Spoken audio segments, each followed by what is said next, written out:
You're listening to The Next Stop Is with Jane August, where I talk with New York City culture makers, and today, a world culture maker. Today's guest is one of the most unbelievable connections I've had so far on the podcast. I'm really excited to chat with German Consul General Till Knorn. As the Consul General, he's the highest ranking official at the consulate, but before Till got appointed to the role, he had a really fascinating career. From Berlin, he's a lawyer by training, but he ended up working at Germany's Federal Foreign Office. His first posting abroad was in Sri Lanka, and he later became the foreign policy advisor to the Minister-President of Hessen. He then returned to the Federal Foreign Office, where they had him working in New York as the deputy head of political section at the Permanent Mission of Germany to the United Nations.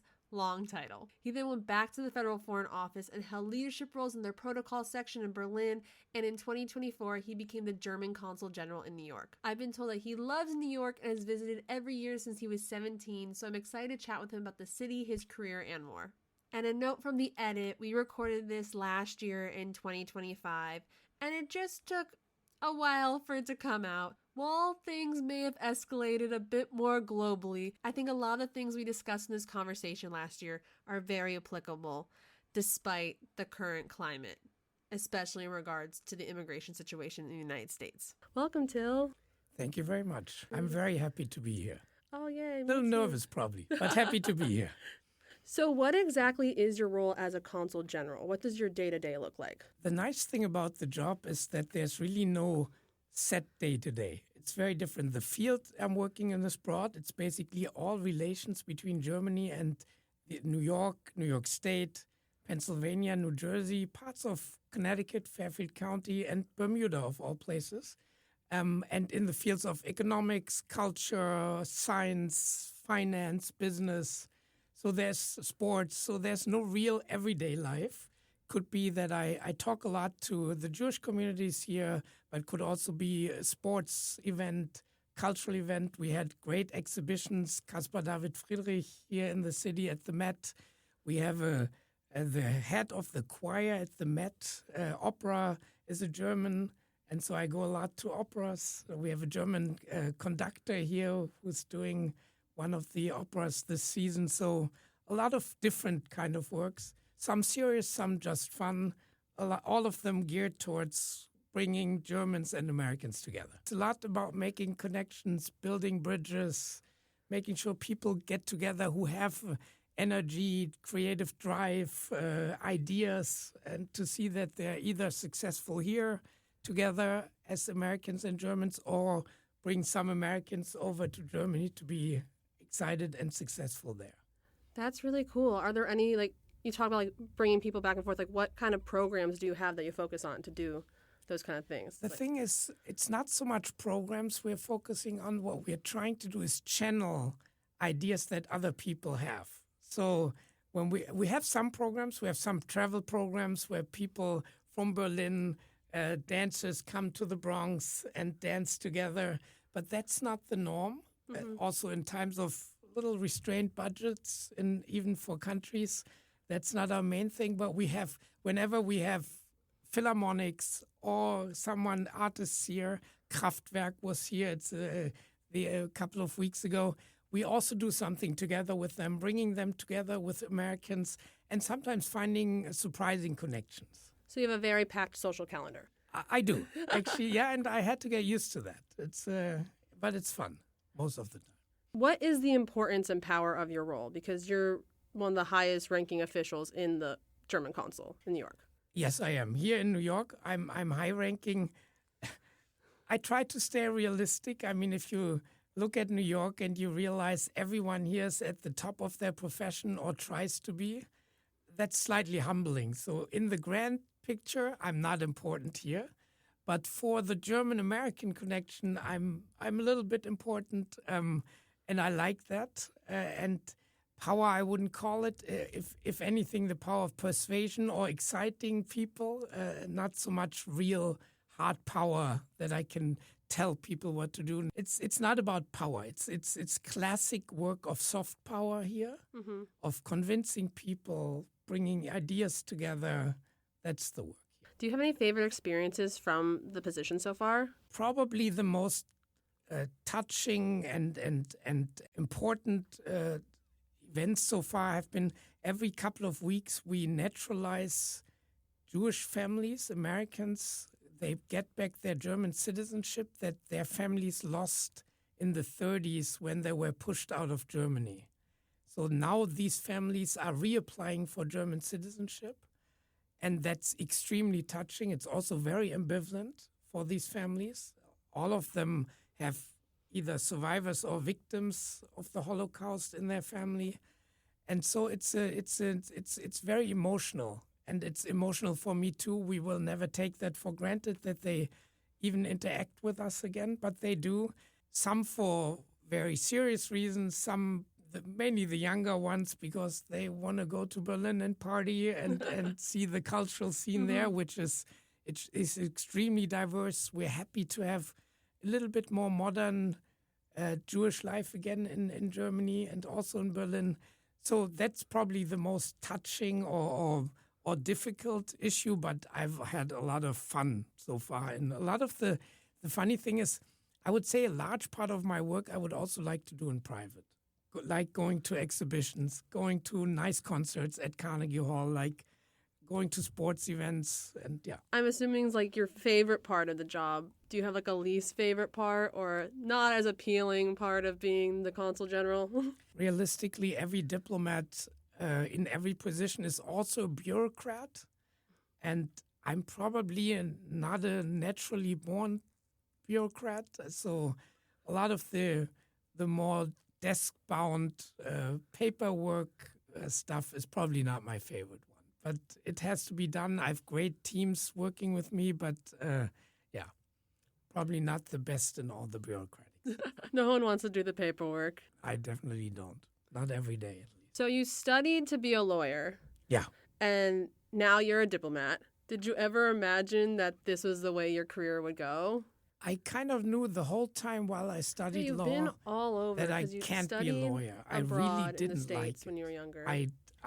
And it's weird because I kept going for it's a long training in Germany, 7 years in total. I still like what they taught me, the kind of thinking, but I always knew I can't work in that field. It's again, I wouldn't call it bureaucratic. It's not, but it's more desk-bound, paper-bound. I never thought of diplomacy. I thought I would start my own business or go into politics. Either of the two were on my mind, more the political side. But then diplomacy is kind of a good compromise. You work in our kinds of fields. You're close to politics, but you don't have to be the politician. What drew you to politics? I think the same that most people. I care about my country. I was a high school student in my senior year. I did research for a PhD that I never finished at Yale Law School. They were very kind to me. I was allowed to do all my research. I brought home hundreds of pages that I'd copied and written and never touched it again because I started working directly in Germany. And so I've been, and then I was later a transatlantic fellow at the German Marshall Fund in D.C. during the 2008 campaign of Obama, his first campaign. I'm much older than you are. And then I lived in New York from 13 to 15 working at the UN mission, at our German mission to the UN. I like looking into all areas of society and in affecting change in that way. To be honest, it's probably also a little bit power. It's convincing people. It's winning elections. So a mix of that. I was never in German politics. You have to be very local. You have to rise in the party at the local place for a longer time, and I always moved around too much. I was abroad and here and there in Europe and Germany, so I never managed a career in politics. That's really interesting that politics is so based at your home in Germany, yet you are often living so far away from Germany. How do you balance that? How do you uphold that German culture while being away for so long? That's a very good question. I read a lot in and about Germany. I talk to a lot of my friends a lot still. I'm close to the people in the ministries, in businesses, in culture. And to be honest, it's funny, I've thought about it many times in my life to move to the U.S. because it's the other country I've spent most time in my life. In the end, it always came down to the fact that I do like Germany. So it's great to be here now for 4 years, but I don't mind that I know I'm going back at some. At the moment, I don't mind not going back that much. I'm not homesick in day-to-day life. I just love being here too much. I talk to my family, my friends a lot. But yeah, it's a big challenge to stay there. But I realized I didn't want to have to choose. I didn't want to just be in Germany and do politics all the time. I wanted to be abroad and represent German politics. That's what I'm doing here, or at least trying. What do you love about New York City? I mean, it's a big answer. I mean, I think like a lot of people, the energy just takes you in. And I mentioned before all the people who are trying to be creative, trying to be successful. That's, of course, impressive, intimidating, and fun. I love walking around in the city. I love going out for dinner. I love people watching. I love that people are, and you might be surprised that I say that people are actually very friendly. I know in comparison to, let's say, the Midwest, people are probably even warmer in their approach. But I love the way people live here. They let you live. They are extremely driven, but can also have fun. It's some of the similarities you see mainly in Brooklyn with Berlin, the style of going out a little bit. So no, I love. It's not an easy answer to give. The first thing is it's very clear when I come here, just seeing the skyline, it feels different. And then walking around can be all kinds of areas of New York, very distinct, very different, very diverse, which I love. As I said, I eat all over the city and I like that. So yeah. Do you have any favorite restaurants? I do. I'm not sure it's my job to, as a consul general, usually it's not my job to work with this. I let's put it this way. I have a funny way, which people who don't know me well don't realize, or the restaurants don't. I usually go to restaurants when I like the atmosphere. I eat a few items from the menu, but then I tend to go back for the same meal. So every restaurant thinks I always eat the same. Because when I feel like a certain pasta, I go to my West Village favorite pasta place. When I want to eat oysters or seafood, I go to a seafood place in the Upper East Side. Burger, I have several burger places in the city and things like that. And I tend to, after trying out a little bit, I tend to go back to the same meal in each restaurant. And they always comment and say, "Oh, you're always having the same." And I think they believe I'm always eating the same, but I'm switching enough between restaurants. Yeah. So. Well, if it works, it works. Like if it's good, you're going to keep going back to the same thing. I love looking forward to the specific meal. I know it might be boring, but it's good for me. Oh, yeah, I did the same in Berlin. There's certain restaurants where it's like for my birthday, I go to the same restaurant every year. I have the same thing. And I'm like, that's what we do. That's just the human nature. And the thing is, I do have a little bit of checks because I take a lot of my friends. When I have a lot of visitors here, and I'll take them to restaurants, and I get feedback whether they like it. And then what I do is every time someone asks me to meet for dinner, I ask them to tell me where. So I'm not the one suggesting. I always want to find out new ideas of where I can go. That's so fun and exciting. It is a big part of living in New York. I mean, I'm obviously not the only person who likes to be out in the city. Yeah. It seems pretty busy. Even though it's changed. So talk about your favorite things to do in New York. You like eating, you like going out. Are there other activities that you spend your free time or your consul time with? I love sports. Okay. So from being a senior in high school where I was introduced to baseball and American football and more basketball than in Germany, I've had my teams here in the U.S. Are you allowed to share your teams? I'm through my high school year. I'm still kind of in the back of my mind a St. Louis Cardinals fan. Okay. Baseball. Through family connections, I have a strong Chicago connection in sports. So Chicago Bears, which is long-suffering football team, and which relates to my team in Berlin, my soccer team, because they have not won anything in almost 100 years. Oh, wow. So, and the Cubs fans in Chicago know that too, that feeling.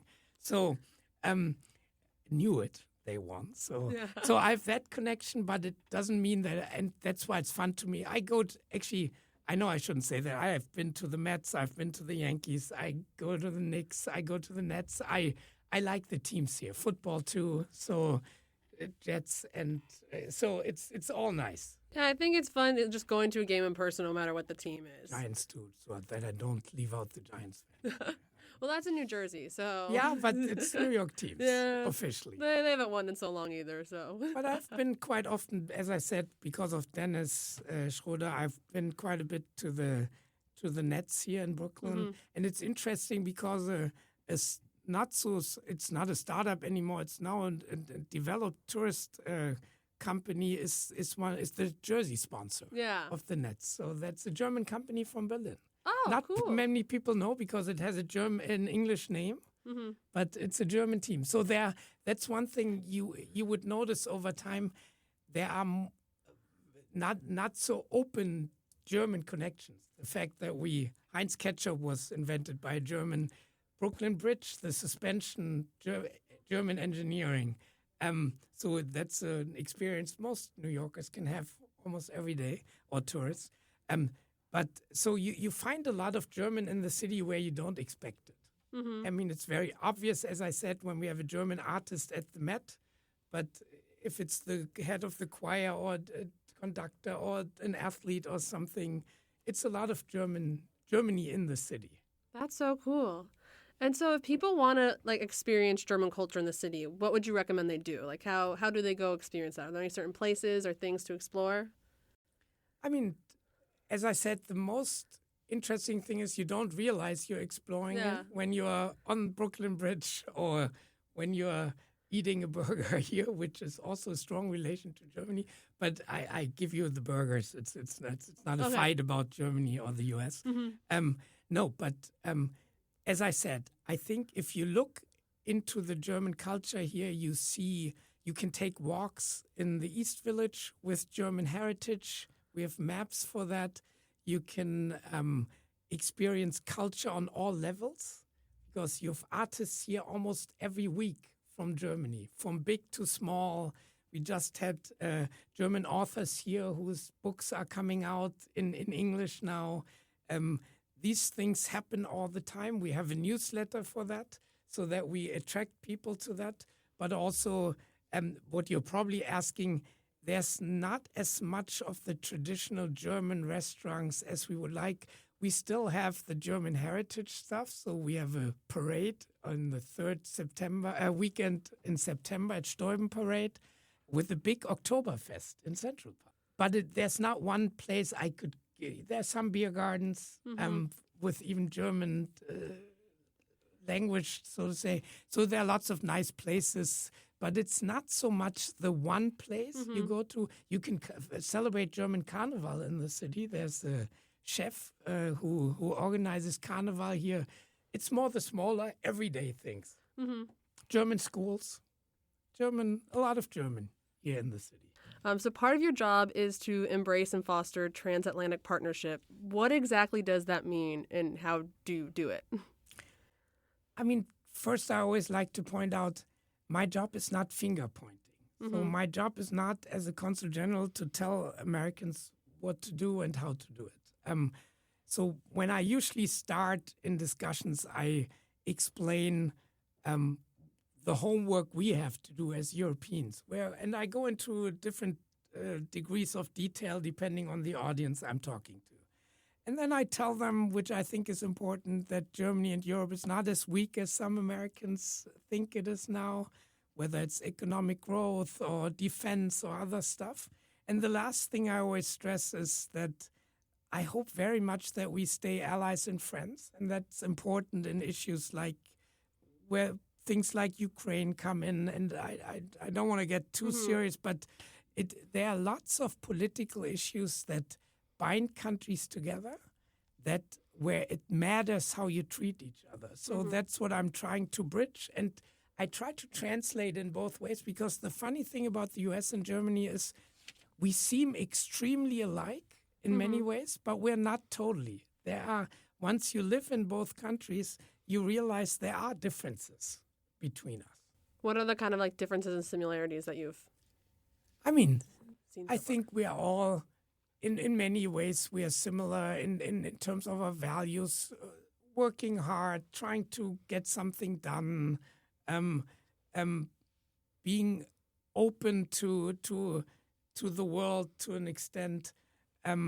So it we like sports, as I said. We like sports. We like arts. We like similar music, similar movies. We're very influenced by your U.S. taste, but so that's very everyday life seems very similar.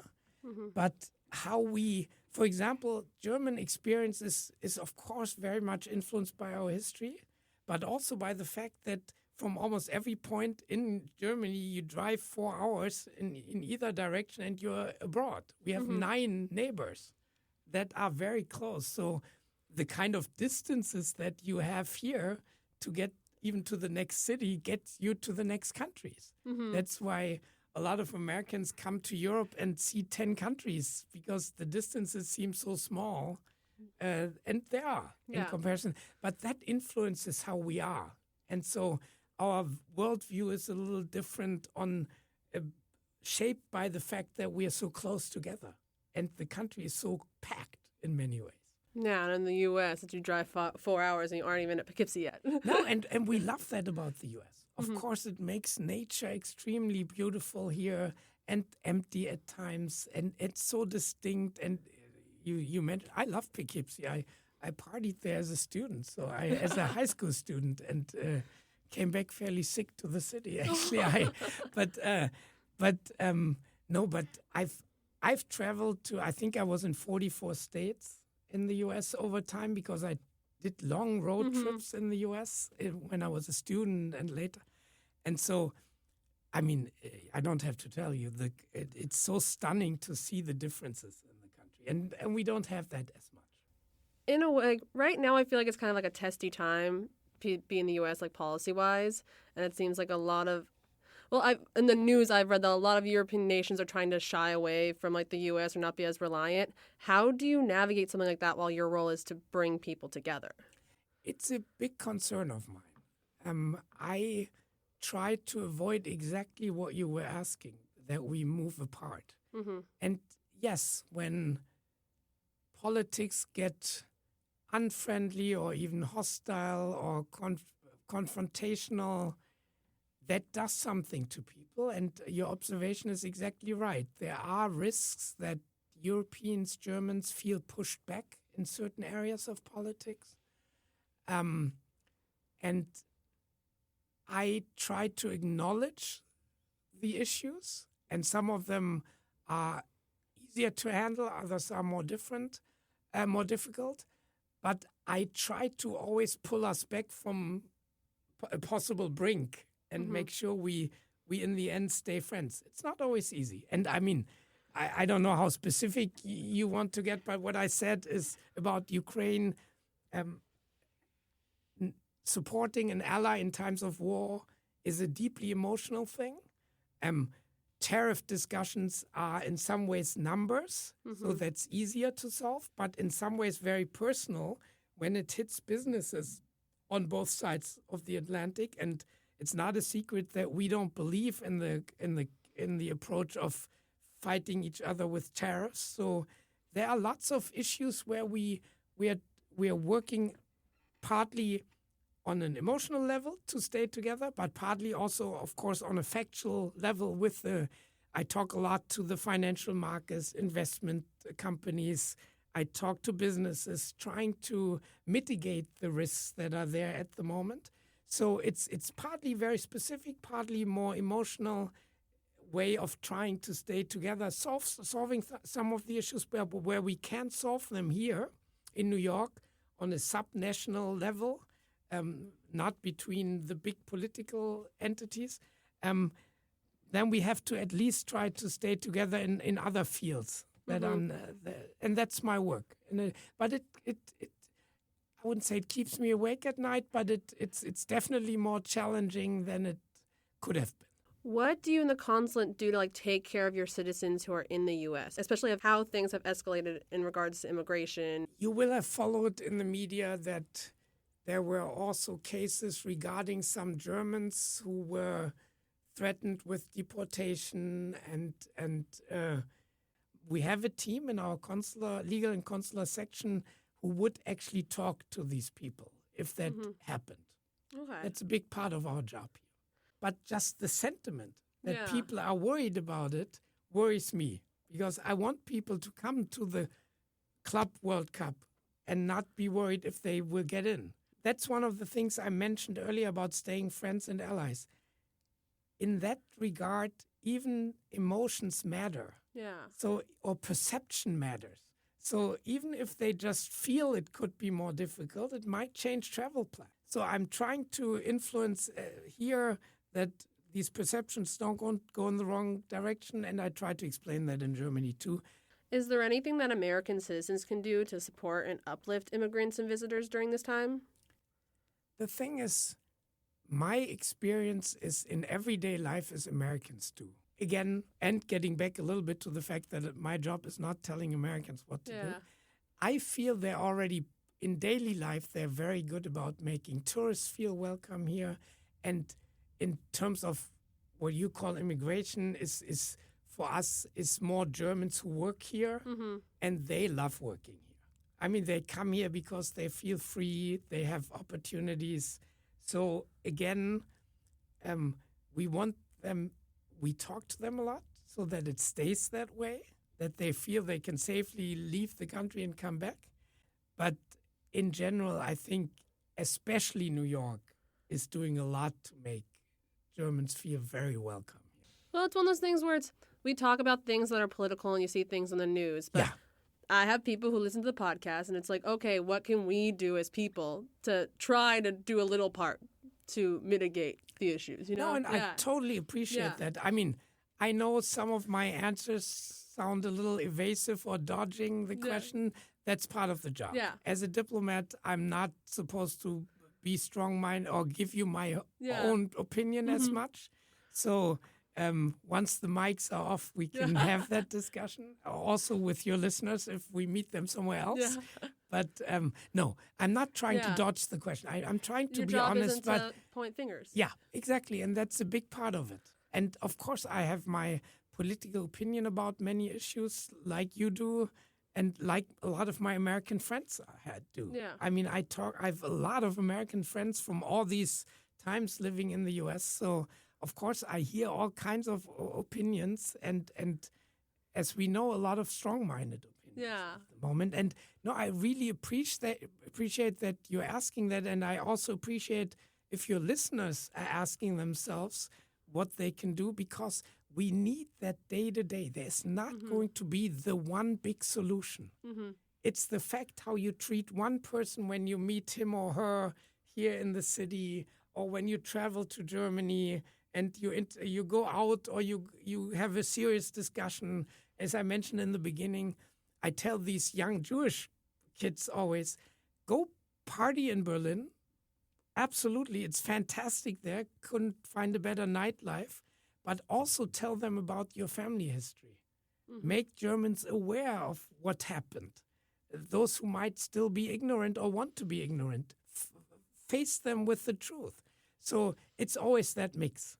Invite them for football or soccer games, but also talk about the real things that also matter. So if you and your listeners do that, and just allowing me to be on this podcast is already a chance to interact with Americans, so I appreciate it very much. But kind of the opposite of that was that in 2020 you headed a remarkable task of bringing about 200,000 German citizens abroad back to Germany when the pandemic started. Yeah. What were the steps to accomplish like such an unprecedented mission like that? I mean, just to take you back a little bit to how it felt at the time. I remember it was a Monday night that most airports closed in the world, and they asked me to get Germans back from abroad. And at the time, we didn't know if we wouldn't have thousands of dead people everywhere in the world the next couple of days. Looking back, we have a better understanding of COVID, so we know they didn't all die. But we didn't know that. So we had a huge urgency at the time. And so we defined the most urgent places where we had to bring people home from. And that was, at the time, 37 countries. And so I said on Monday night, we have to have planes in all these 37 countries on Wednesday. You have to, charter them, fly them, So we managed. We had a big team, 50 people. We all had to move out from home because these 50, we were all in one room. Mm-hmm. So we knew if one of us got COVID, the whole team is done. So we asked people to move out. All our partners moved out of our apartments, and we had every meal together for 5 weeks. We didn't talk to any other people except for on the phone or something. Mm-hmm.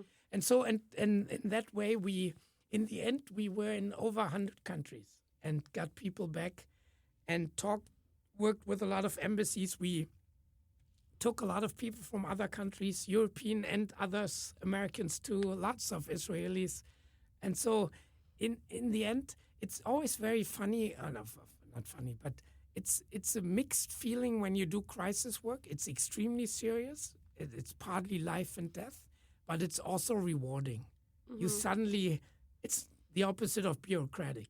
Yeah. It's suddenly you know why you're doing this, and you know why you're working so hard as a team. So it's always this mix for me in crisis management. I've done a lot of crisis management. So yeah, in that sense, you need a big team.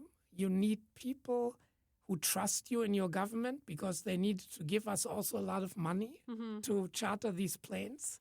And I knew everyone from my job as chief of protocol or in protocol. So they trusted me. I knew almost all ambassadors or teams in the world. So in that sense, it worked well at the time. Yeah, you already had the connection, so it was easy to get the ask and and you had a feel for the country. I'd been to many of these countries in my protocol work, so I kind of had a picture of what they might be facing. Mm-hmm. But mostly I trusted the people who I talked to. I knew them from former work together or friendships, and I trusted that if they told me it can't be done, then I believed them. If you don't know the person, you then question, is it really true that it can't be done? Shouldn't you try this? Shouldn't you try that? And we didn't have the time to distrust. So we needed to, and so we flew people back every day for 5 weeks. So it took 5 weeks to do the whole thing? Yeah. Wow. That's 5 weeks. awesome. Last flights were from South Africa and from New Zealand. What's something that you think Germany learned from the pandemic that America didn't? Because I feel like we had a very long recovery process here. I'm not sure it's about learning. I think what it showed, or let's put it this way. My feeling is the impact in the US was bigger.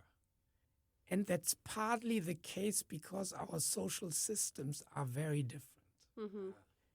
And so in some ways, as with all the difficulties and all the mistakes that were being made also by the German government and the German system, our social system held up pretty okay.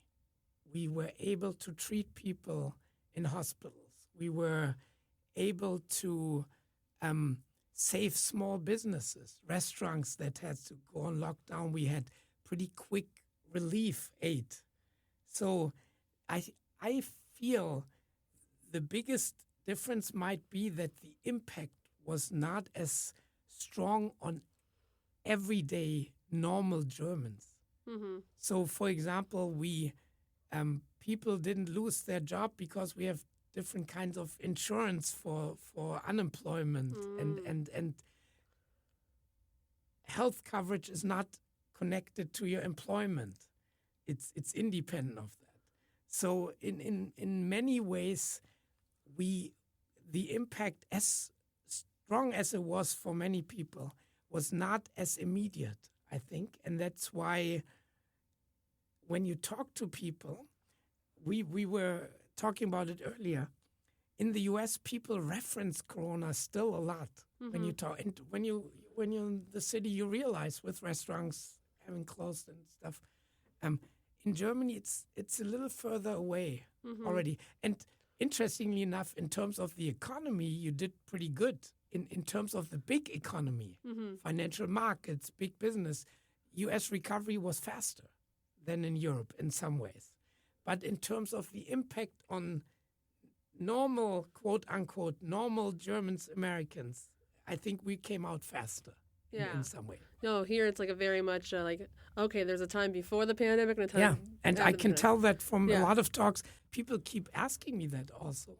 And I realize as deep as the impact was in Germany, it wasn't that deep. It's not so much. It's not like 9/11 pandemic.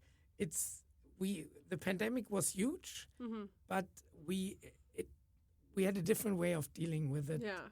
But not because we are smart or anything. It's just we have a very different system. Yeah. And it made some of the recovery slower in terms of the economy. We have flat growth since then. So people in the financial markets would tell me the U.S. recovered much better. But in everyday life, I think we did okay. Okay. And health-wise and stuff. Yeah, that's really interesting. Just how other countries reacted. Because for us, it's still like such a big thing about like how, like why has the U.S. not decided to embrace some of those social systems after we went through all of that. Back to more positive things. Yeah. Do you have any major goals or dreams that you want to accomplish, work-wise or personal, during your term living in New York? If I'm very honest, my major dream is that Germany is in the final at the World Cup in July. Okay. 15th MetLife. I know it's in New Jersey, but still. Oh, I know. We all have it on our calendars. It's New York for us that day. And I want to win there with the Okay. German team. So that's really a dream of mine.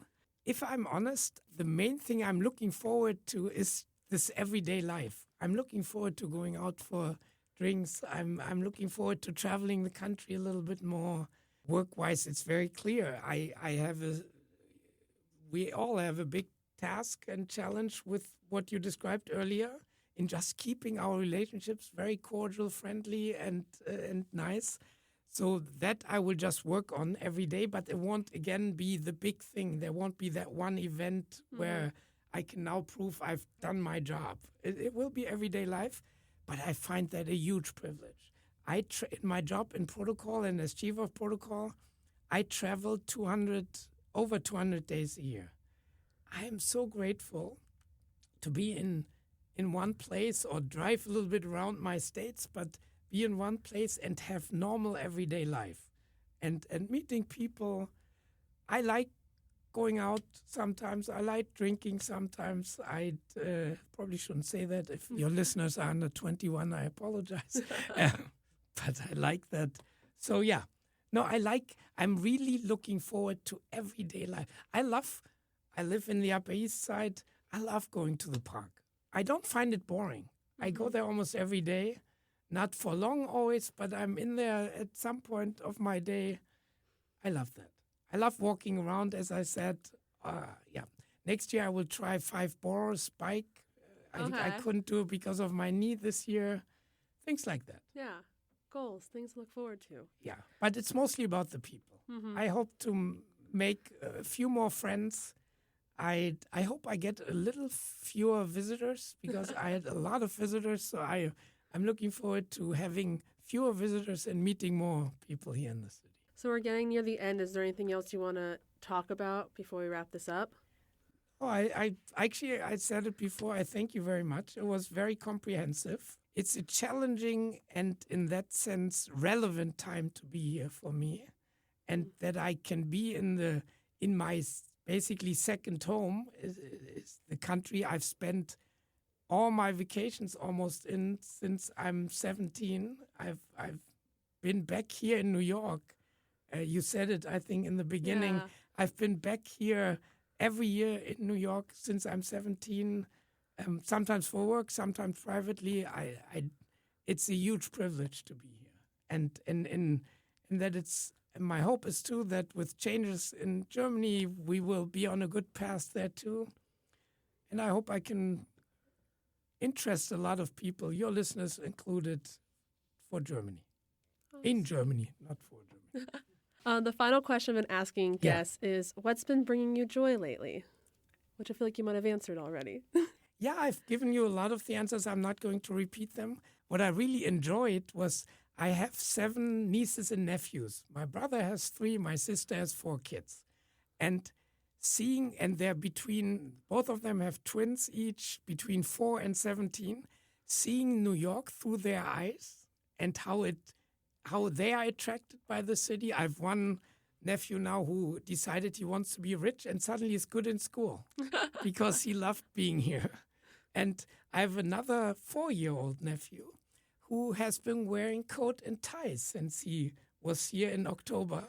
He's wearing a tie to kindergarten, which is slightly strange in Germany, probably here too, because he saw that in my job here and he liked it. So doing that gave me real joy. So it's exciting. Besides that, we had fantastic breakfasts and dinners with authors, with fantastic discussions. So yeah, lots of joy here in serious times. That's so great. Well, thank you, Till, for joining me today. Thank you, This has Jane. been such a joy. If you're interested in keeping up to date with Till and the consulate in New York, you can follow them on Instagram at GermanyNY_, where they share some fantastic content bridging cultures together. This has been The Next Stop Is with Jane August. You can follow me online at Jane August on Instagram and TikTok.